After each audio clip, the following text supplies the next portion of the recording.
We never know where life will lead us or what may hinder us along the way. But while every day can feel like one big question mark, it doesn't have to.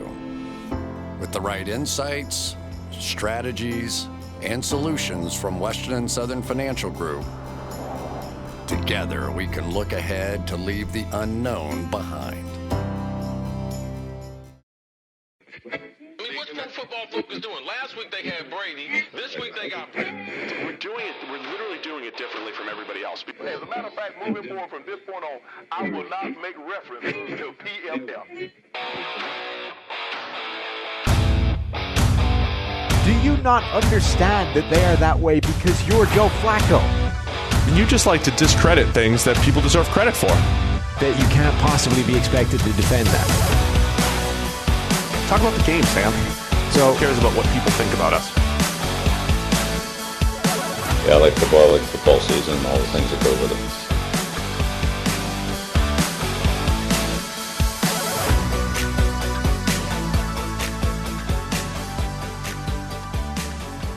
it. Welcome into the PFF NFL podcast. Steve Palazzolo back here with Sam Monson. We are breaking down all of the receiver class here today, Sam. Yeah, wide receiver rankings. Yeah, so let's go into it, right? I mean, we had the quarterbacks last week. I've got some rankings, not as many as you, because you went. You've actually brought something this time. I'm bringing something to the table here. Cool. I got my own wide receiver rankings. Unfortunately, I saw some of yours, and I think we might agree a little bit too much for great content, but it'll be fine. We'll break down this receiver class. Last week we did your quarterback rankings, so go check that out if you're into the position rankings. Yesterday, as always, a good mailbag-fueled show. And today, we're live, but we kind of recorded early on YouTube. Live to tape. Live to tape, yeah. As they say. It's not, though. So right? it's fake live. Yeah. So if you're watching, we appreciate you being here on YouTube. But we did have some technical difficulties, so we could not go right at 10:30 a.m. Eastern. We're going a little bit later. In audio world, still about the same. Though. Yeah. Same experience. Same Here experience. We are. Yes. Let's start with the high-level view of this wide receiver class. Mm-hmm. Yesterday, we had a pretty good discussion about Davante Adams and Tyreek Hill and Stephon Diggs and some of the strategies around the teams that moved on from receivers. And I know one of the big comments, and we've made this here before too, is, well, the wide receiver class is deep. Therefore, if you lost Davante Adams or Tyreek Hill, you can replace those guys with younger and cheaper. But is that the case? After looking through this receiving class, would you say that deep is the best way to describe this class? So it's not as I thought this wide receiver class was pretty strong, pretty deep. Having gone through it a bit more in depth, it's not as good as I thought it was. I still think it's good though. It's weirdly comprised. It's weird. The makeup of this group is strange. It feels like everybody is wide receiver 2 to me. You know, I said this about quarterbacks with every QB is QB4. It feels like every wide receiver is wide receiver 2.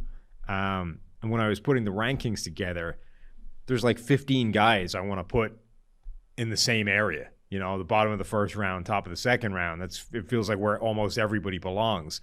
So it doesn't have the top end strength of, you know, last year with Jamar Chase and players like that. I don't think there's anybody in that category this year. But I do think it has a ton of depth in that next group. And then there's also a lot of depth in the mid rounds. And then you kind of get to this group of players where none of them really excite you, but I think quite a lot of them could be productive NFL players. So I think it still has a lot of depth, but maybe not quite as good as I thought it was from a high-level viewpoint earlier. I remember the last time we said that. We said those words, right? All of these receivers feel like wide receiver 4. That was 2018, that draft class. Remember, 19 and 20. Was it 19, 20, and 21 were all legit wide receivers? I mean, We've seen a lot of really good receivers come in the last couple of years. But 2018 was the year we had Michael Gallup, Calvin Ridley, James Washington, Cortland Sutton, Cedric Wilson we actually had as a second-round pick who went much later, DJ Moore, Christian Kirk was a part of that class. He's now the best player of all time. But at the time, we were trying to rank those guys, and we were like, everybody feels like wide receiver 4. And our top 5 not that it was completely interchangeable, but we had them all as like late first, fringe first round type of prospects. I think coming out of that class, you would say, yeah, Calvin Ridley was first round caliber, probably Cortland Sutton, probably DJ Moore. But most of them were late first, second round type of guys.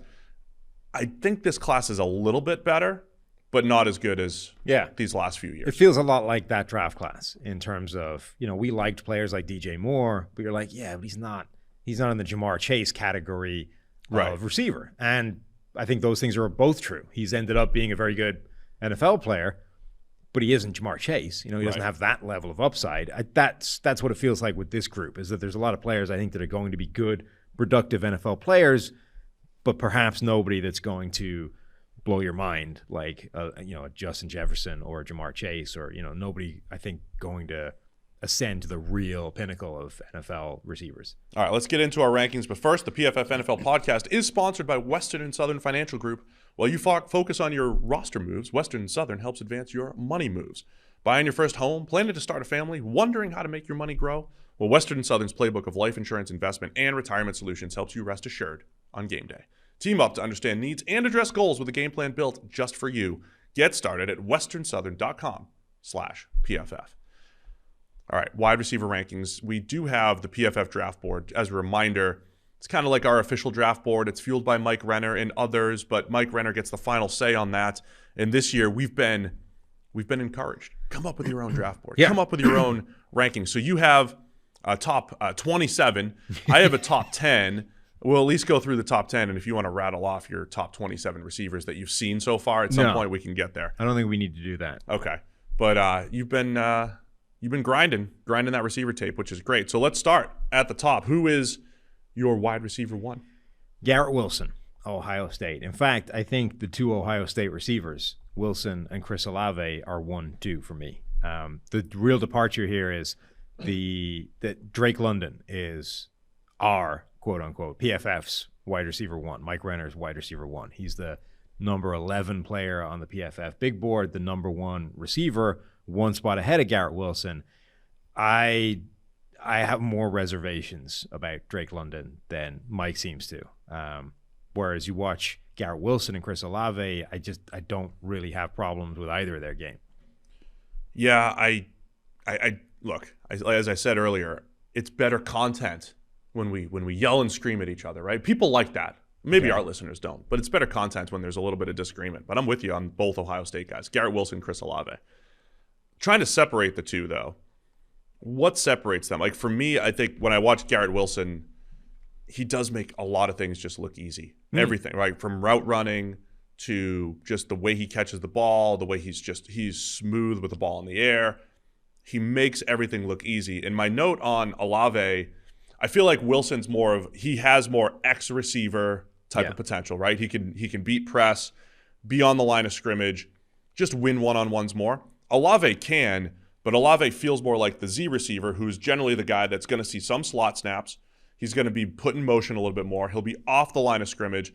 And I think Olave has a really good, I call it a Z receiver feel. A lot of those are crossing routes and just all of that stuff. I think Olave's got a great feel for the game. They're both good athletes, but I think Wilson overall just makes football look easier. Yeah, Olave is just so smooth with everything he does, whether it's route running, whether it's after the catch. He's just this fluid motion to everything he does. But I agree there's some sort of limitations in terms of what you can do against legitimate press coverage, against contested defensive backs at the catch point, those kinds of things. Garrett Wilson reminded me a little bit of Stephon Diggs, where a guy that plays bigger than he is. Right. Not that he's out there mossing dudes and looking like Drake London and being this contested catch monster, but a guy that's sort of better at the catch point than somebody of that size feels like they should be, and is just good at everything. And remember, for years in Minnesota, everybody knew that Diggs was really good, but he wasn't producing the way elite receivers do, right? Just didn't have the volume, didn't have the overall level of production. And there was this real debate about like which guy's better, Adam Thielen or Stephon Diggs. And you couldn't really tell from the production, but Diggs felt better, felt more accomplished, more complete, able to win in more ways, all those kinds of things. And then he goes to Buffalo, gets a better quarterback, gets a high volume role, and that's been borne out. Wilson feels a bit like that. He sort of reminded me of a slightly heavier legged version of Stephon Diggs. But in that, I mean, can go up and win these contested catches despite not being a huge guy, has a bit more wiggle after the catch and on kind of screens and stuff than you think he should, based off watching him run routes and move, and then does the basic stuff, running routes and all that kind of thing really well, has enough speed. So I think he's the wide receiver one, the cleanest prospect, the guy that just does everything well, maybe isn't truly elite at, doesn't have that high-end elite potential, but I just don't think there's one of those guys in this draft class, at which point Wilson is your kind of almost default number one. Both Wilson and Olave about 6 feet, 6'1", in the 180 to 190 pound range, right? When we talked about themes in this receiver class, there's a million of those guys. Yes. With that frame, and when you get down to the bottom of the list, a lot of the players with that frame don't have what you just described. Essentially, the ability to win at the catch point, right? I think a lot of the wide receiver buzz came out of the combine, where so many dudes ran fast and were explosive and all that stuff. But then when you went back and looked at the class, you're like, all right, these guys are fast.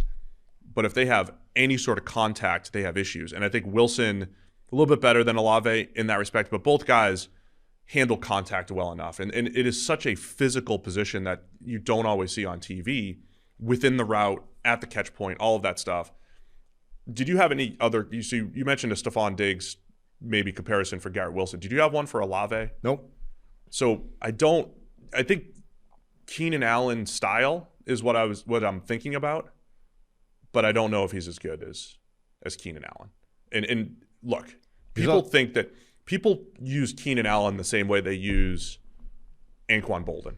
Because Anquan Bolden ran a legit 4.7. Yes. And anytime a slow receiver came in, it's like, well, look, Anquan Bolden did it. Right. People do the same thing with Keenan Allen because he ran a 4.7. That was not real. He did not run a real 4.7. He had like a bad knee. He was running on one leg. He's not a 4.7 guy. He's a 4.5. He's not a 4.3 guy either. He's not 4.3. No, Olave's faster. I'm saying stylistically, you would say Keenan Allen is like a number one receiver who runs Z receiver routes, right? And I think Olave's got some of that with a little bit more explosiveness. But I think he's got a Keenan Allen type of player for Olave for me. It's funny. Wilson and Olave obviously stood out from, my process is I don't watch a ton of college football during the season, and then we get to draft time and I end up going through all the tape and finding guys that way. So my experience of Wilson and Olave before proper draft scouting was Justin Fields tape, right? Yep. And just from Justin Fields tape, I came away with the impression, I liked both guys and came away with the impression that Wilson was a better receiver. And this is, you go back a year, that's the opposite order that most people had them. Everybody was saying Olave was the number one wide receiver in this class. And then somewhere along the line, everybody seemed to come to a consensus and flip them. And Wilson became that guy. But in the meantime, guys like Drake London had a great season until injury. And a couple more players sort of emerged and overtook them at the top of this draft rankings for a lot of people. So a lot of my attention has been, look at Drake London, look at Jamison Williams, look at Traylon Burks, look at all these other receivers. But ultimately I ended up coming back to just like, I don't think that any of these guys are better than the two Ohio State receivers. Yeah, that's a lot of what I felt. I wanted to get behind Drake London, and he's lower for me. So 1 and 2, we're both going to agree Garrett Wilson, Chris Olave. Yeah. Do we agree on 3 too? Did you have Jamison Williams there? Yes. All right. I also agree on Jamison Williams, and for they're completely different styles. Oh yeah. But Jamison Williams is my Will Fuller this year because I like Will Fuller types. Jamison Williams. So I think I've said this before in the podcast, but to me, there's 3 speed manifests itself in 3 different levels. You have immediate acceleration. How quickly do you get off the line and do you make those first sort of 3 steps? And then you have the second block of acceleration, which is where you're like working through the gears. You get off the line, then work through the gears, and then you have that top end speed. Like just how freaking fast are you going when you hit top speed? Jamison Williams' second tier acceleration, that working through the gears part of his speed is just stupid. Yeah.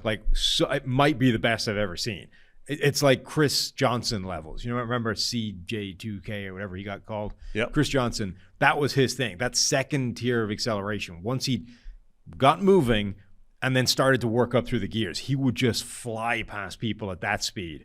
And then didn't matter at that point, like how fast your top end is, because you've already gained 5 yards of separation from just outrunning people.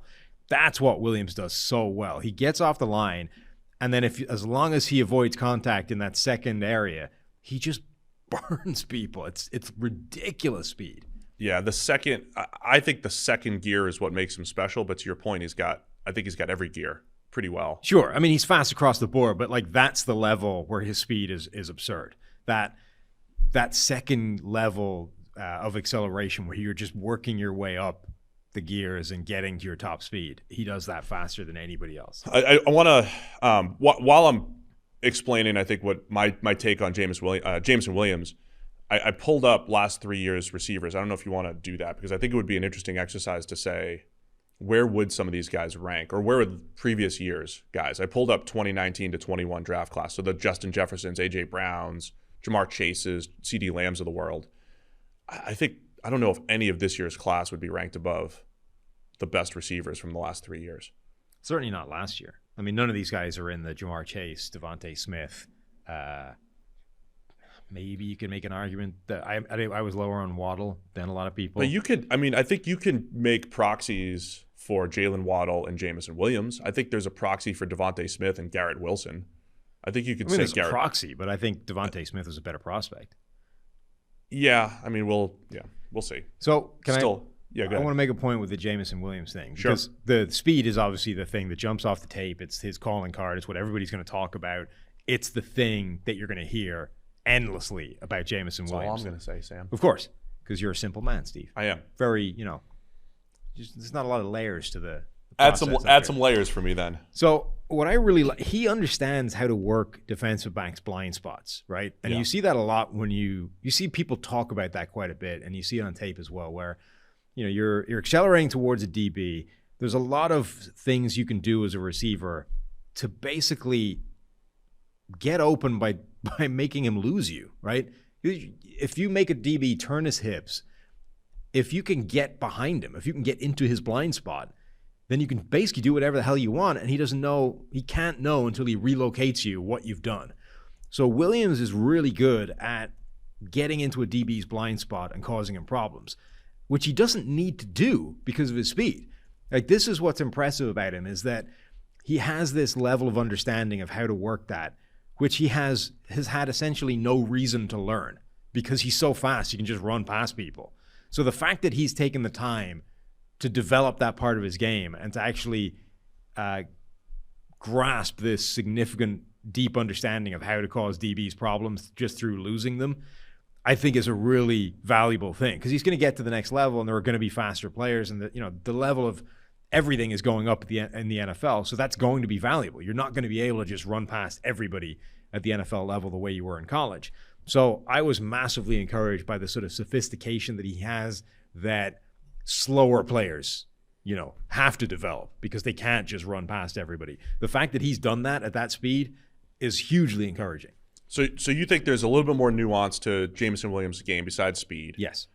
However, my concerns with Jameson Williams are very similar to the two guys that come to mind when you watch him. And I try not to overuse these comps, but maybe I do. Mike Wallace and Will Fuller, right? So two players, when you described Mike Wallace, and you're like, if there's a defender anywhere, if he doesn't run by him and you have to win at the catch point, not great for Mike Wallace. Will Fuller was the same dude coming out. They were not terribly physical if they couldn't run by somebody. The other part was Will Fuller's hands were very iffy. And Jameson Williams this was one of those, like, do you trust the stats or do you trust technique and what you see on film? Jameson Williams had a low drop rate last year, but he fights the ball. Like, my notes back-to-back years, when he was at Ohio State in 2020 and last year at Bama, fights it, like lets the ball get into his body, and he looks like he should be dropping 10 passes per year, and last year he just didn't. That's one of those, like, I think you watch it on film, he might have one of those years where he drops a ton of passes, but he's still valuable because of what he brings to the offense. So I said a lot of the same stuff about Will Fuller a few years ago, and thought of him as a second round prospect, I've now changed how much I value that skill set. Yeah. As I say on the podcast all the time, give me the speed guy, because I do think the overall effect of the offense is just so great. You handle some of those weaknesses if you're that explosive, that good, and the defense has to account for it. So I think immediately he's a much better route runner than Mike Wallace, right? Yeah. So that part, I think he's better than Wallace for that alone. The Will Fuller thing is intriguing because I didn't love Will Fuller coming out, and I have since sort of adjusted my take on the impact that those speed receivers can have. And my main criticism with Fuller was the guy has stone hands, right? Just doesn't catch the ball well. And even if you say that Jameson Williams has the same, let's assume they're the same level of hands, even if his haven't manifested in the drops that Will Fuller's had at the time, right? So let's say that you're right and that Williams has been riding his luck a little bit with drops relative to the quality of his just innate ability to catch the football. And effectively, you're looking at the same ability with Will Fuller. If you eliminate injuries, and obviously we're talking about a guy, Jameson Williams, who's just coming off an ACL, but if you eliminate injuries from Will Fuller's NFL career, even with the drops, he's been well worth the first-round pick, right? Yeah. Like he's a game-changing deep threat that transforms an offense. And if the dude could just stay healthy, even with dropping passes every now and again that will make you go, come on, it's well worth that first-rounder. So that's kind of how I feel with Jameson Williams. That if we assume he's healthy Will Fuller, if he gets back and the ACL's fine, he recovers and he's the same guy again, if we assume what we're getting is healthy Will Fuller, that's well worth a mid-first-round pick, which is where he's supposed to go. Yeah, so I'm with you on that. I think that makes a ton of sense. Is there? I don't want to put you on the spot, but we're talking about if we were connecting these players in the first round, pull up the first round. Is there any landing spots that you feel are good? I mean, any of these players in particular. He's being mocked a lot. If you go to the mock draft sim at pff.com, he is the most popular pick. Who's this now? Jameson Williams? Yes. Okay. For the Chargers. Yeah. At number, 21? The Chargers fans essentially are in love with the idea of Jameson Williams in that offense, and it's hard to argue with it. Like that would be pretty special. And see, I'm a big fan of Jameson Williams in any of those situations where you have other high volume receivers, right? Sure. That's what the Chargers have, and then it's like, well, Jameson Williams is to take the top off the top guy. And so like if he was going to the Jets at 4 or 10, I'd say, okay. I mean, I think I'd rather have a Garrett Wilson or Chris Olave in either of those offenses. In terms of or in that offense. To me, where he could land is sort of anywhere between pick 11, which is Washington. Yes. And, pick 20. The lowest I think he goes would be pick 29 to Kansas City. So anywhere in that range. Right. And think about like Washington, he'd be a great compliment to Terry McLaurin. We talked about that before.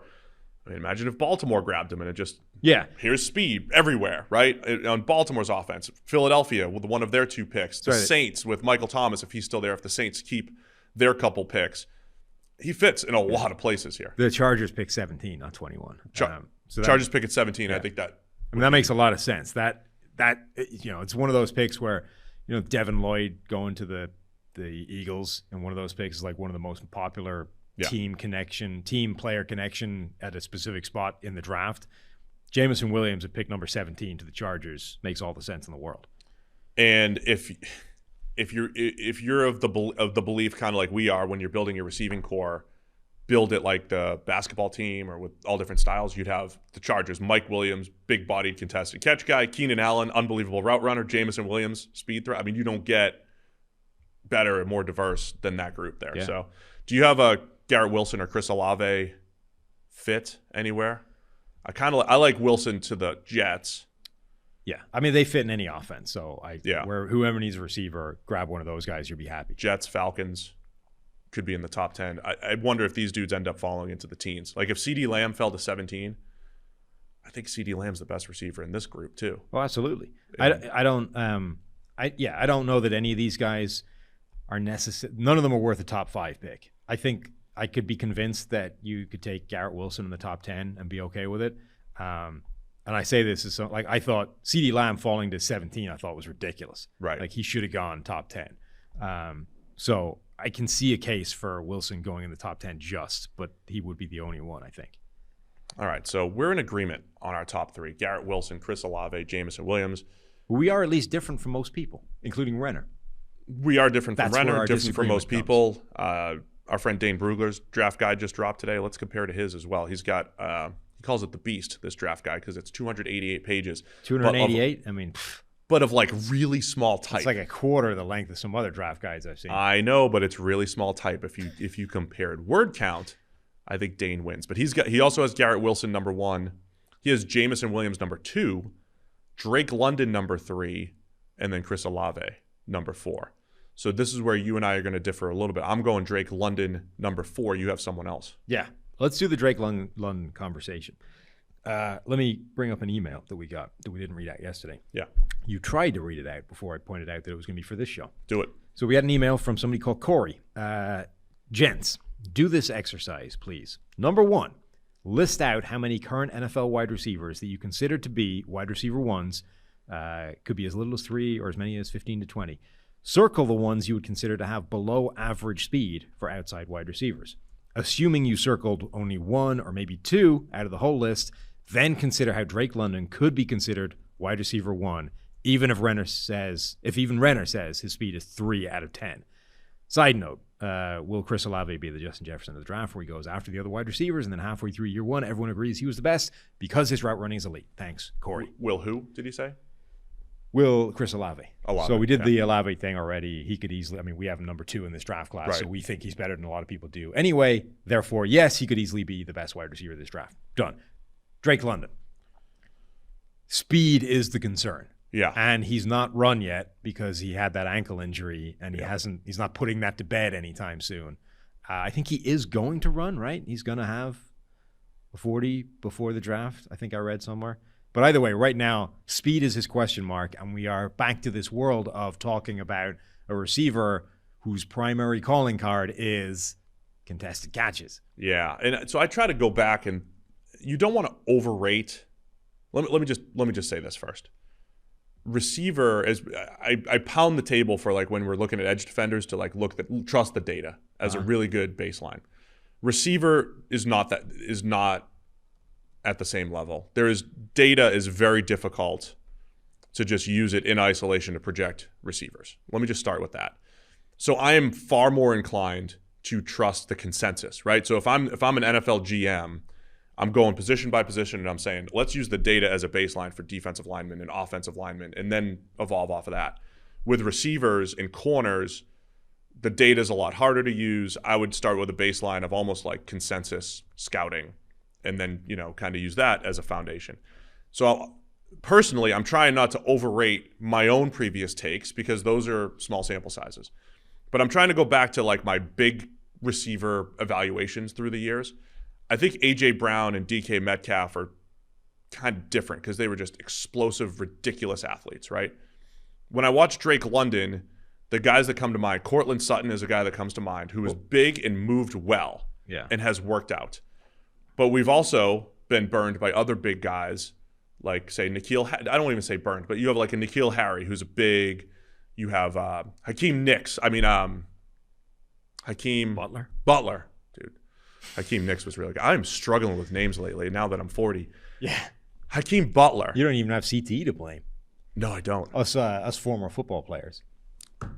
Yeah. Got hit in the head a lot. Not so much. Is that protective, that helmet? Oh, not even slightly. Hakeem Butler. I have flashbacks at thinking Hakeem Butler, who's 6'6", and had some crazy explosive plays on tape. I'm like, that's the dude. I'm in on Hakeem Butler. I get the same vibes when I'm watching Drake London. So I have Cortland Sutton who worked out. I have Hakeem Butler who didn't, and Drake London is like one of those guys who he's not a slow 6'4", 6'5". He's not slow. He's agile. He's not N'Keal Harry as far as separating. He's better than that. But is he a wide receiver 1, or is he even the best receiver in this class? And that's where I struggle with Drake London. So first of all, let's do the exercise, right? How many receivers can you pull up that are wide receiver 1s that you think run essentially slow? Because the ones I can't think of anyone that runs slower than a 4.6. We're not counting Keenan Allen. Sure. Because he's faster than 4.7. What did Tyler Lockett was in the 4.4s? Yeah. DeAndre Hopkins was 4.57. 4.57. Devontae Adams was 4.56. Michael Thomas was 4.5 something. No, I can't think of a single one that ran slower than 4.6. Do you think Drake London's going to run slower than 4.6? I think it's entirely possible that Drake London runs 4.6 something. What about Mike Williams? What did he run? That's a good question. He's not a wide receiver 1 though, right? But But here's the thing, right? So it depends on how you want to define it. sure.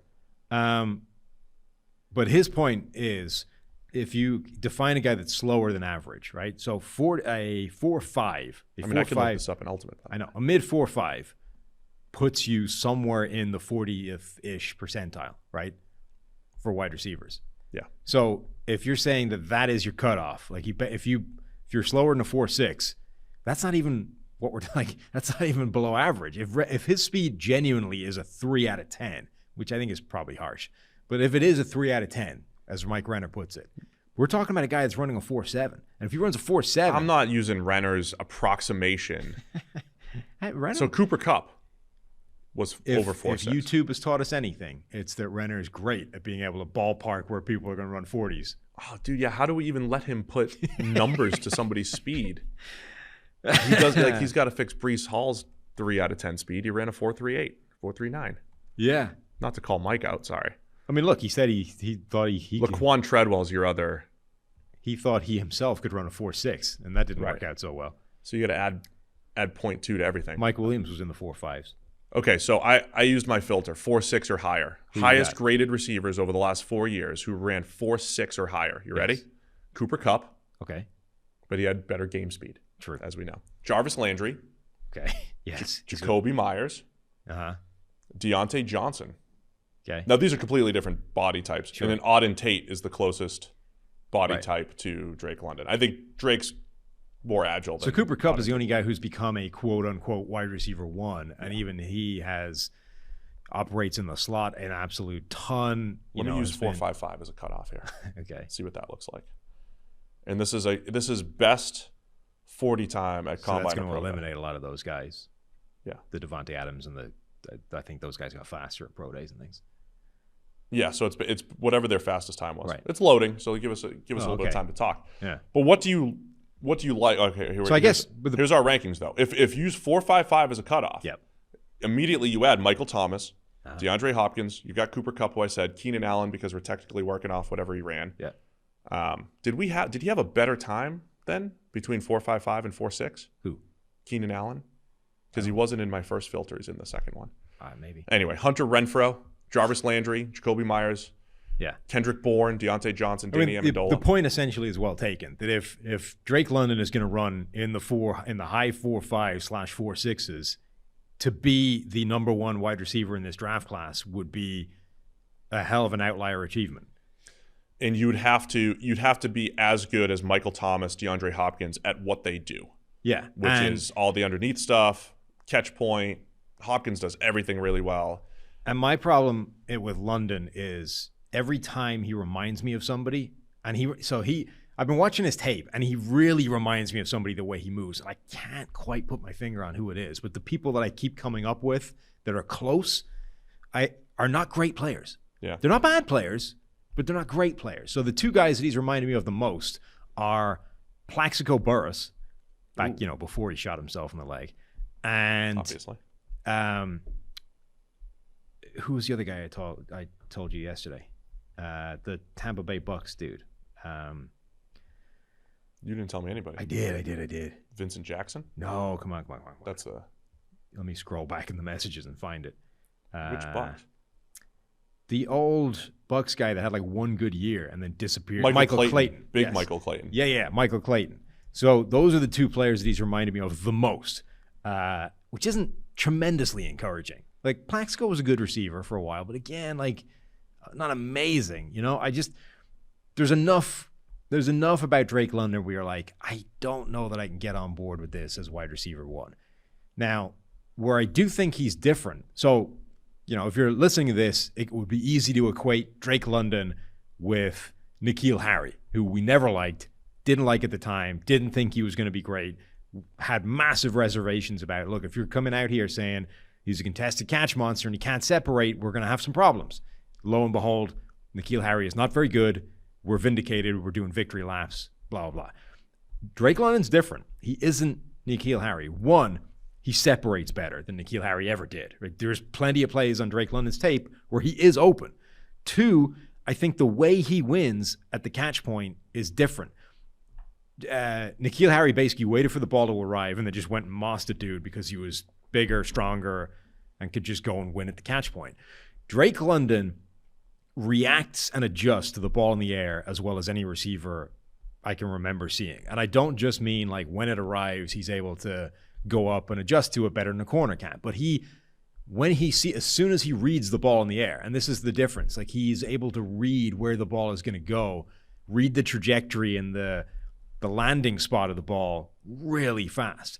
So he doesn't just adjust when the ball is arriving, but as soon as it's in the air, he's adjusting and positioning himself for the catch in a way that DBs don't, right? You're falling for a contested catch guy. But I think this is a very important difference in terms of how he wins with those contested catches. As soon as the ball is in the air, he's able to read where it's going to land and reposition the entire dynamic of what's happening between him and the corner. Yeah. So even if he's like hasn't won, he immediately puts himself in a better position to catch the ball than the DB does, which is massive because you can kind of it's almost like a different version of the way Jamar Chase wins a lot with that late separation of the sort of quick, quiet shove, essentially, which is legal and a way a lot of receivers win. He does that, but in a lot of different ways, not in full stride running downfield, but just that quick adjustment. That's a really important difference between that and a guy who just like waits for the ball to arrive and then relies on being bigger and stronger. No, I think that's a fair description of London and a detailed one, Sam. Thank you. The other guy that he gets comps to was Mike Evans. And so Mike Evans is an inch taller. Got just the official weights are like 11, 12 pound difference. Mike Evans is bigger. Even though Mike Evans looks lanky, I mean, he's 230 plus. Like he's strong. But Evans ran a 4.53. Right. He looked fast. He was fast for his size, obviously. He looked fast on the field. Yep. Still plays fast. But Evans is one of those guys when you just watch him, like the guy does know how to get open. And he gets open two ways. I think Mike Evans is a good route runner for his size. But he also knows how to get away with push-offs and, position his body during the route and to create separation. Drake London, and so when you look at Evans' separation percentage, I don't have the official number here, but he's always in the top half of the league. He's not one of those guys who's just always covered and it's all contested catches for Mike Evans. He's a guy who gets open and is good at contested catches. Drake London is a mid-tier separator, just numbers-wise. Half of his targets against single coverage. I mean, 50th percentile about. Right. Separation percentage against single coverage in college. So that's the concern with London is I think he's a good route runner. Like Auden Tate is at the one end of the spectrum where he never separates, only can do contested catches. Yeah. Mike Evans is at the other end of the spectrum where he can do both. And I think London is somewhere in between where he's a good enough route runner, but also wins at the catch. You know what he reminded me of? You'll like this. Not a rugby player, but a Gaelic football player. Of course. So sometimes you hear Gaelic football players turn into rugby players, right? They played Gaelic earlier in their career. And what that does, if you ever watch a game of Gaelic football, one, it's insane, right? It's a lunatic sport. Absolutely. But what it is a bunch of people hoofing the ball, like moonballs, Russell Wilson moonballs all day long, right? But it's then a contested catch at the other end. It's these two guys taking like a 3-step run up, launching themselves vertically in the air as high as humanly possible, and then trying to catch the ball with their hands 8 feet in the air, right? So you see, whenever a Gaelic player becomes a rugby player, they are absurdly good at being able to high point the football or high point the rugby ball, when crossfield kicks and stuff. When you see people try and catch a rugby ball, they go up and they sort of try and bucket catch it like this. Gaelic guys go up and they pluck it out of the air with their hands. Yeah. London is like that. That dude just is able to hands catch at the highest point all the time. It's ridiculous the way he's able to do that. So generally we're out on contested catch guys, Yes. but it is a skill. It is translatable. We do worry about it being the only thing a guy can do. I think London is a little bit more than that, but not enough to be ranked higher. But you put him at 5 in your rankings. Yeah, but so one last point about London. I do think he does separate a lot better than some of these other people. And I don't always understand why, but he does have that ability to get open. And he has this kind of lazy, languid style where you're looking at it like nothing is sudden here, but it separates. Right. At which point, even if I don't quite understand why it's working, I'm inclined to give those guys the benefit of the doubt and say, well, it is working, and it does work consistently. Evans, though. I don't think you watch Mike Evans and it's like, true. There's nothing dynamic about it. It's just, he gets open. But sometimes it's a push-off. Sometimes it's footwork driven, but he gets open. So I think his ceiling might be limited by the fact that he isn't going to be as fast and as truly elite as an athlete as some of these other guys. And the question that our emailer gave us, I think, is a legitimately fair one. How can you rank him wide receiver 1 with those limitations? And I agree, because I haven't. Essentially. But I'm not out on Drake London the way I was out on N'Keal Harry. I think he's still worth a first-round pick. I think he still the things that he's good at should translate. I think he's good at enough other things that he's not just relying on those things. I just don't know how you can put him above a guy like Garrett Wilson. Let me give you one more analytical take here. So I mentioned you don't use the data. I wouldn't use the data as the foundation for my rankings, but as an add-on, right? I think the tape and the consensus matters more. Like your interpretation of the tape and the consensus matters more at receiver. I'll say it like that. But if you look at the data and you look at recent first-round caliber prospects at the most stable numbers, and for us, it wins above average from college to projecting WAR at the NFL is pretty decent. It's decent. And if I'm just looking at compared to recent first-round prospects and I want to say, do they check the box? Garrett Wilson checks the box. Chris Olave checks the box.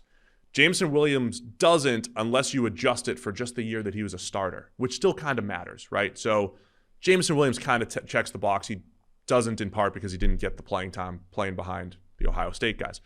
Drake London misses it, right? He misses the way we adjust this particular number, whether it's per 1,000 snaps, whether it's just as a starter, whether it's overall per season. So that was also part of my analysis to put the two Ohio State guys and Jameson Williams, the former Ohio State guy, above Drake London. Production-wise, they profile better as first-round picks than Drake London does. So I like London as 4.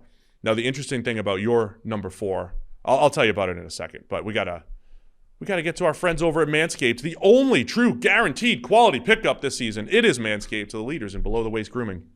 With Manscaped's Performance Package 4.0, your skill position, your wide receivers that we're talking about will be sleek and smooth enough to run a sub 4.3 40. Officially, not that unofficial fake time, the real sub 4.3 40. Maybe if Drake London gets the Manscaped, he can hit 4.3. He can shave. Then he'd be wide receiver 1. Think about with Manscaped, you can shave a couple tenths off your 40 time. Is what I'm thinking. That's what he needs. So Drake, get on it. Get to Manscaped before you run your 40, and you can help support us here at the PFF NFL Podcast by heading to manscaped.com, using the exclusive promo code PFF at checkout for 20% off plus free shipping. Because of their ceramic blade and skin-safe technology, your nicks and snags will be reduced. And in the season of trimming the roster, Manscaped will make sure you're cutting the right players and not any important pieces to your D. Look, fellas, don't fall off for a draft board. The ladies out there think long nose hair is a major turnoff. And, of course, the Weed Whacker nose and ear hair trimmer is your solution. Why not use the best tools for the job there as well? April's draft season, but it's also Testicular Cancer Awareness Month. Manscaped has partnered with the Testicular Cancer Society to bring awareness to testicular cancer, men's health, and early cancer detection. So get 20% off and free shipping with the promo code PFF at manscaped.com. It's 20% off plus free shipping at manscaped.com. Use the promo code PFF to turn your Mr. Irrelevant into a first-round pick with our friends over at Manscaped. All right, I don't want to get too far in the weeds with our wins above average metric, but again, there's 3 ways I'm looking at it. You can do it per season. Because in college you have guys that don't always start, and it might skew the numbers per season, I look at just the years that they're starters. And then because it's a cumulative number where snaps are a factor, I look at it per 1,000 snaps, right? So it's kind of to turn it into more of an efficiency ranking. Who's your number 4 receiver? Because I want to explain something about him. George Pickens from Georgia. You might be the highest on George Pickens from Georgia. I like him a lot. But here's the number. His wins above average in college per 1,000 snaps is comparable to Chris Olave, to Garrett Wilson, to all the top, better than Jameson Williams, better than Drake London. Let's go. Okay. It is there. Now, if you do it per season, if you do it as a starter, it's well below because Pickens hasn't played a ton of football. But if you're just looking at the small sample size that George Pickens has been on the field, elite caliber play when it comes to his receiving grade against single coverage, his wins above average, his receiving grade against zone coverage. These are all things that translate somewhat, not as high as other positions, like I said, but he has a production profile that screams first rounder, but he doesn't have the sample size. Right. And, of course, had the ACL. And the health is an issue. Yeah, I mean, if he stays healthy, if he doesn't tear his ACL this past season, we're probably talking, I think, about it clear. We're talking about a guy who's rivaling wide receiver 1. We're talking about somebody who's in the argument to unseat Garrett Wilson or Chris Olave as those genuine top 1-2 receivers in this class, and maybe a guy that does have top 10 ability and potential and that kind of stuff. ACL obviously changes that, not because you think he can't be that guy again, but because you just didn't see a presumed development. You didn't see another step forward, which you would potentially expect to see last year. So it becomes an open question. It becomes a question mark, and we don't know what he can become. So, but when you look at his tape, again, in this class of everybody's wide receiver 2, and a potential lack of like who has that ability to come in here, be an elite Jamar Chase-esque wide receiver 1 that wins in all capacities in any way at any level of the defense. There aren't that many of those guys that you think even have that within their range of outcomes. I think Pickens is absolutely one of them. He's got the size, he's got the speed, he's got tape that shows the capacity to dominate against single coverage, against press man. I mean, I think he deserves to be in that conversation. Yeah, there's something about Pickens' game. I mean, how much did you factor in the fact that when he's run blocking, he just destroys? Not even slightly. Corners? So that's like a bonus. I don't want to overrate a couple ridiculous highlight reel plays. There is a literal highlight reel out there of him in the run game. Sort of, most of the time you watch wide receivers run blocking, and they're either going up there stalk blocking, just getting in the way, or they're literally not even like doing it, right? It's sort of, hey, there's a mutual agreement on the outside. And when I played, I was absolutely guilty of this. There's like a mutual agreement of, hey, this is a run. It doesn't really involve you and I. If we collectively agree just to not get involved here, we can both have a playoff, Pickens, there's an actual video of him just taking 2 steps forward and then decking corners, right? Just 2 steps, boom, flooring them, which is tremendously fun, right? Whether or not it's useful or how much impact it has, who knows? But it's hysterically funny relative to how every other receiver blocks on run plays. Yeah, so I'm trying not to overrate it, but here's the thing: through my years of the challenge that it is in evaluating receivers, I think about guys like Steve Smith and guys like Julian Edelman. Like, how many Steve Smith-sized players were there through the years? There's guys that are the same size. Obviously, a lot of people that are bigger, but same size, same speed, and all that stuff. Same thing with Edelman. What separated those guys? Like, Edelman was quick and Smith was fast and all that stuff. But man, like the attitude that they brought to the table, the aggressiveness, the intensity that they brought. I'm not a big intangibles guy because I think most of that shows up on the field. But I do think at receiver, it's one of those things that kind of matters. And I'm intrigued by that with Pickens. The intensity, but it's combined with the way he goes and gets the football, right? And I've made a Brandon Lloyd comp for George Pickens as far as how he catches the ball in the air. If people remember Brandon Lloyd, he played with Tim Tebow, who was never accurate, and Lloyd caught everything. Lloyd was awesome with Tim Tebow because he could catch the inaccurate Tebow passes in contested situations. He would contort his body. He would be all over the place, finding a way to catch the ball. I think Pickens has that, combined with the highlight reel of run blocking and all that stuff. I think he's a first-round talent that just has not been on the field enough.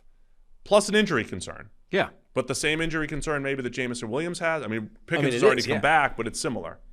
If anything, you should be more comfortable with Pickens' ACL issue, injury history, whatever, than Jameson Williams because he's already come back. Okay, he didn't come back and was immediately dominant, but the dude came back in the same season and played. Okay, it was like 20 snaps a game for a couple of games, and we didn't quite see the same dude. But the fact that he's made it back and we can immediately dismiss the idea that like, oh, there's no way we ever see him again, that I think has to be encouraging. So yeah, like whatever. I'm of the opinion now that ACLs for wide receivers are not massive deals in terms of injuries. Maybe some other positions it's a bigger factor, but I'm kind of okay with a wide receiver tearing his ACL and assuming that we're going to see the same guy again. At which point, I mean, I'm fine with Jameson Williams. We have him ranked number 3. I think Pickens is that guy who's being overlooked in this class. All right, where did I put Pickens? Because I do like him a lot. Not enough, apparently. No, I put him at 7. 7? Yeah, I got him at 7. Okay. So I have a few other guys ahead of him. All right. No, 6. 7. Yeah, I got him at 7. But that's still, I think that's higher than most too. All right. But I'll also say I think he's got more of a chance of going in the first round maybe than my number 6, Sky Moore. I think you might see I don't know what the NFL is going to think about Pickens. If they're scared of the sample size or if they're like, dude, NFL's showed everything. NFL.com's rankings have him 9. Okay. 5, 6, 7. So this isn't 9. crazy. Like if he's ranked 4 for you. Where does young Michael have him? Up to 1, 9. 2, 3, 4. Where does 5, Dane 6, have him? 7, 8. 8. Oh, Dane has him 8. Renner's got him 8. Okay, so I'm in a similar range. All right. Just trying to explain that a guy that has not played a ton of snaps That's fine. can ball. But you're the highest. You're the highest on George Pickens. He's your 4. Yes. London's my 4. Okay. London's your 5. Yes. So your top 5 is Garrett Wilson, Chris Olave, Jameson Williams, George Pickens, Yep. then Drake London. Yes. Mine is Garrett Wilson, Chris Olave, Jameson Williams, same thing. All of whom Drake London, and then I'm going Traylon Burks. All of whom I believe have first round ability. Yeah, and so I'm trying not to overrate it, but here's the thing: through my years of the challenge that it is in evaluating receivers, I think about guys like Steve Smith and guys like Julian Edelman. Like, how many Steve Smith-sized players were there through the years? There's guys that are the same size. Obviously, a lot of people that are bigger, but same size, same speed, and all that stuff.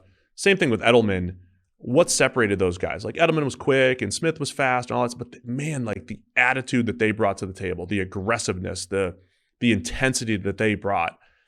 I'm not a big intangibles guy because I think most of that shows up on the field. But I do think at receiver, it's one of those things that kind of matters. And I'm intrigued by that with Pickens.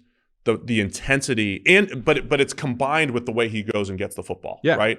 And I've made a Brandon Lloyd comp for George Pickens as far as how he catches the ball in the air. If people remember Brandon Lloyd, he played with Tim Tebow, who was never accurate, and Lloyd caught everything. Lloyd was awesome with Tim Tebow because he could catch the inaccurate Tebow passes in contested situations. He would contort his body. He would be all over the place, finding a way to catch the ball. I think Pickens has that, combined with the highlight reel of run blocking and all that stuff. I think he's a first-round talent that just has not been on the field enough.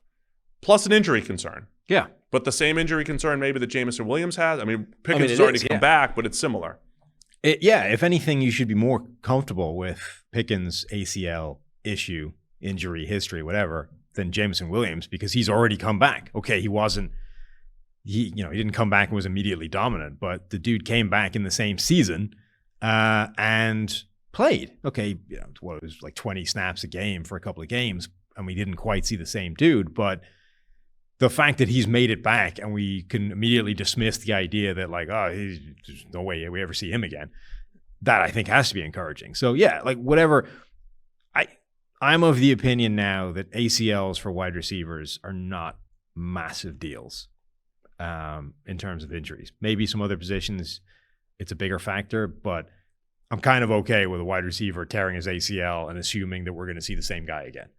At which point, I'm fine with Jameson Williams. We have him ranked number 3. I think Pickens is that guy who's being overlooked in this class. All right, where did I put Pickens? Because I do like him a lot. Not enough, apparently. No, I put him at 7. 7? Yeah, I got him at 7. Okay. So I have a few other guys ahead of him. All right. No, 6. 7. Yeah, I got him at 7. But that's still, I think that's higher than most too. All right. But I'll also say I think he's got more of a chance of going in the first round maybe than my number 6, Sky Moore. I think you might see I don't know what the NFL is going to think about Pickens. If they're scared of the sample size or if they're like, dude, NFL's showed everything. NFL.com's rankings have him 9. Okay. 5, 6, 7. So this isn't 9. crazy. Like if he's ranked 4 for you. Where does young Michael have him? Up to 1, 9. 2, 3, 4. Where does 5, Dane 6, have him? 7, 8. 8. Oh, Dane has him 8. Renner's got him 8. Okay, so I'm in a similar range. All right. Just trying to explain that a guy that has not played a ton of snaps That's fine. can ball. But you're the highest. You're the highest on George Pickens. He's your 4. Yes. London's my 4. Okay. London's your 5. Yes. So your top 5 is Garrett Wilson, Chris Olave, Jameson Williams, George Pickens, Yep. then Drake London. Yes. Mine is Garrett Wilson, Chris Olave, Jameson Williams, same thing. All of whom Drake London, and then I'm going Traylon Burks. all of whom I believe have first round ability and should go in the first round. Yeah. I have one more player who has a first round grade, quote unquote. I'm sorry, that just sounded. I caught halfway through that sentence how insanely Your pretentious first-round that was grade, huh? visiting to sound. But I have yes, 6 first-round I grades. have one more player with a first round grade. All right, so my 5 is Traylon Burks. Where does he slot in for you? 6. No, 7. He's at 7. He's not. With the You've first. dropped him quite a bit. So there's a few players, and because it's such a weird draft class, there's a few guys in this list that I have very conflicting feelings about. Drake London is one because I don't quite know what to do with that. There's a guy who's I've spent so long railing against players. If you tell me the first thing about a player is his contested catch skills, I'm immediately leery. That fits for London, right? That is the first thing you are going to hear from every single person about Drake London is his contested catch skills. Yeah. Now, I do believe that he has more to his game than that. But having said that line for the last 5 years, I have to be a little bit worried about that. Traylon Burks is another receiver that I am struggling with. My initial watch of his tape, I was really high on him. I thought he was explosive. He was dynamic. He had an incredible ability to make plays. And I was like, he might be in that top tier conversation with the Jameson Williams and Chris Olaves and all those kind of guys. Then he ran not a terrible, his workouts were not bad, but they weren't what I expected them to be. They weren't great, which is what I thought he had the ability to do. And there's been a lot of talk about his weight issues and potentially showing up to pre-draft sort of camps, those workout training camps and stuff, way overweight, having to work it down to 225. We've been asking the question, can you think of a single receiver for whom weight management was a red flag that became good? And we couldn't come up with any. Somebody eventually emailed us or tweeted us, I forget which, saying that Alshon Jeffrey was that one guy. I think that's probably true. And he's the one. So there's one guy essentially in the last decade's worth for whom you can point to and say that guy had a red flag about weight management issues and he was a good NFL receiver. And then when you watch his tape again with the knowledge that he ran a 4.55, it starts to look a little bit differently. These plays, you're watching him just blow through a defense and outrun everybody. It's like all of a sudden you realize it's against Southern Georgia. And, one of these guys, he stiff arms to the ground rather than beats with speed to an angle. And just every one of these big explosive plays, there's something that you didn't quite appreciate the first time round that makes you go, oh yeah, that's not quite as impressive as I thought it was. And you start to then lean in a little bit more to the usage pattern and how he was deployed and how his route running is a little bit sketchy and all these kinds of things. So I think he's a raw prospect. I think he has tremendous physical talent, but I am very concerned about the weight issues. I'm pretty concerned about you are going to need a plan for him, unlike some of these other receivers. Because what would your plan be? You're going to need to. Arkansas did a great job of that. Would you put him in space as much as they did? Yeah, there's a lot of athletes at the college level and players that you want to have the ball in their hands, right? And the way that people used to do that was twofold. One, you're going to catch an absolute boatload of screens, and two, you're going to line up in the wildcat sometimes because we can get the ball in your hands easily, right? Those are basically the two ways that offenses had to give players cheap manufactured targets. Arkansas had a ton of ways. They did a really good job of moving him all over the formation, lining up a tight end in the backfield, all over the place. and just getting him the ball. And he did really well when that was the case. So if you have an NFL offense that's willing to do the same kind of thing, move him everywhere, line him up, find mismatches, all those kinds of things, I'm a lot more on board. But if you're, say, Green Bay is becoming one of those teams that's being mocked to Treylon Burks a lot. Green Bay obviously no longer have Devontae Adams. They have a massive gaping hole in the receiving core as a sort of conventional ex-receiver. Right. If you're expecting him to come in day one and say, right, you're now our ex-receiver, go. That feels like it's not going to go well. Just to describe for our listeners too, it's odd to say a dude who's like, did he come in at 6'3"? I had it just pulled up. 6'2", 225. Yeah. With 4.55 speed that you're saying get the ball in his hands. Yeah. But that's actually, we've used N'Keal Harry a lot. That's actually similar to N'Keal Harry, N'Keal is awesome with the ball in his hands, particularly for his size in a 4.55 speed that N'Keal Harry has. I think Treylon Burks, I don't think is maybe Harry's level there, but similar type of, he's shifty for his size. He's good after the catch. Bottom line, he's good after the catch. Yep.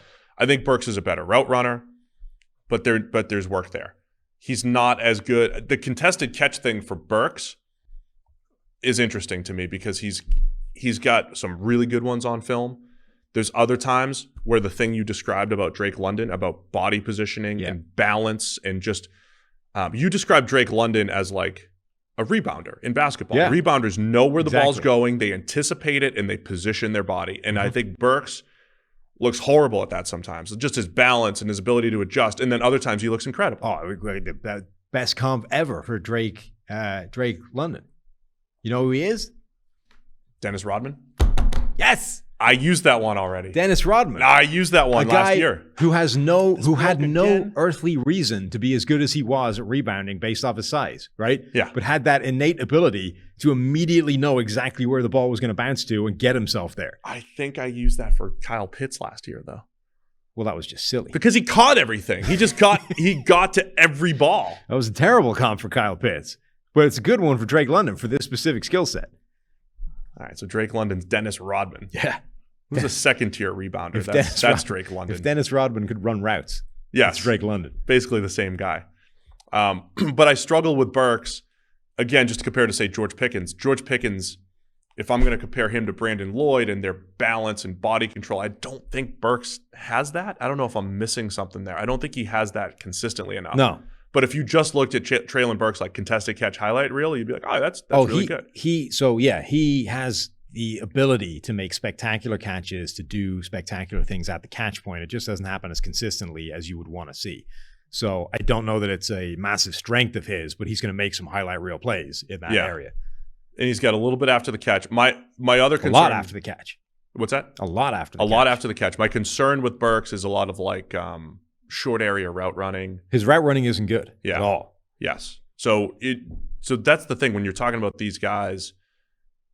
You want them to be high volume receivers. Right. Once you get lower down the receiver list, you have guys who are the opposite, who it's like short area, they're great. Yeah. Anything beyond 10 yards, they're either not fast enough or physical enough to make it work. But short area, they're good. Burks, I think, is the opposite, where the short stuff, you're just going to have corners draped all over him, and you're just not going to get enough there. And his route running isn't good in a couple of different ways as well, which is part of the problem. He's not sudden and quick in his route running. And he's also, there's no nuance to it. Like he doesn't, I don't want to use the word, he doesn't know how to use the term, he doesn't know how to run routes. But, we talked before about Jameson Williams has that understanding of how to set up a defensive back and how to work into his blind spot and all those kinds of things for a dude who has no reason to know that because he can just run the hell past everybody. Treylon Burks doesn't understand that yet. Like he just doesn't have that ability to set up DBs and to move them around and manipulate them with what he's doing. One of my notes, what was it here? Just tries to run through defenders too often. Yeah, because he doesn't, a part of route running is not just like you doing your things to make a DB, to separate from a DB. Right. It's you moving the DB to get him the hell out of your way and put him somewhere else.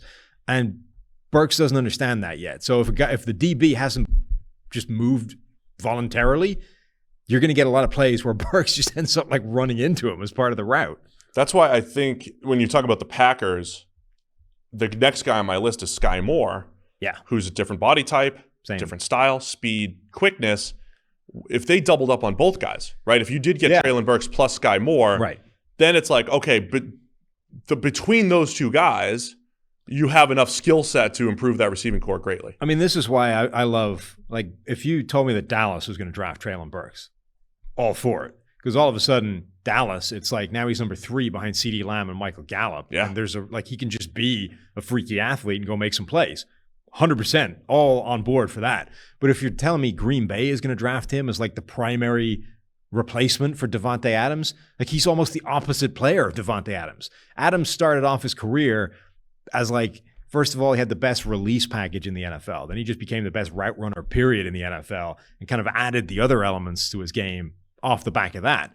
Burks would be starting from the exact opposite point of view, which is like the two things that he needs to add are route running and release stuff. Like it couldn't be like they're literally diametrically opposed receivers at this point.